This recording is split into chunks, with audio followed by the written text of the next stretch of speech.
શરૂઆત કરીએ। સાંસદ ગોવિંદ ધોળકિયાનો ડીપ ફેક વિડીયો વાયરલ થયો।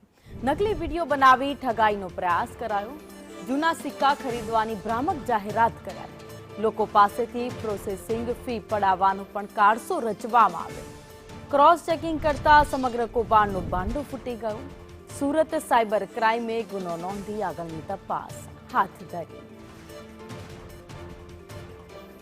વધુ અપડેટ સાથે સંવાદદાતા જયેન્દ્ર પાંડે મારી સાથે જોડાઈ ગયા છે। જયેન્દ્ર, રાજ્યસભા સાંસદ ગોવિંદ ધોળકિયાનો એક વિડીયો બનાવી લોકો સાથે ઠગાઈ આચરવાનો એક ડીપફેક વિડીયો હતો, પરંતુ હવે સત્ય સામે આવી ગયો।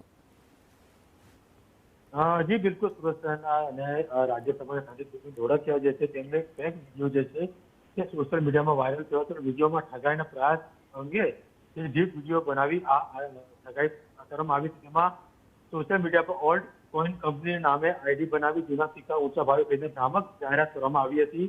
પરંતુ આ વિડીયો જે છે કંપનીના જે ગોવિંદ ધોળકિયા રાજ્યસભા સાંસદ ગોવિંદ ધોળકિયા તેમના પીએ ભાવેશને સામે આવતા તેમણે આ મામલે તાત્કાલિક ધોરણે તપાસ કરતા વિડીયો જે છે તે ફેક હોવાનું સામે આવ્યું, જેથી તેમણે આજે સમગ્ર બાબતે સુરત સાયબર ક્રાઇમ પોલીસ સ્ટેશનમાં ફરિયાદ નોંધાવી હતી। ત્યારે ક્રોસ ચેકિંગ કરતા ખરેખર વિડીયો ભ્રામક હોવાનું સામે આવ્યું। સમગ્ર બાબતે જે છે સાયબર ક્રાઇમ પોલીસ સ્ટેશને ગુનો નોંધી આ સમગ્ર બાબતે તપાસ શરૂ કરી છે। વિડીયો કોણે બનાવી છે, કઈ તારીખે બનાવી છે, કઈ રીતે વિડીયો ફરતે કર્યો છે, સમગ્ર બાબતે તપાસનો સંદર્ભ શરૂ કર્યો છે। જી, આભાર માહિતી માટે।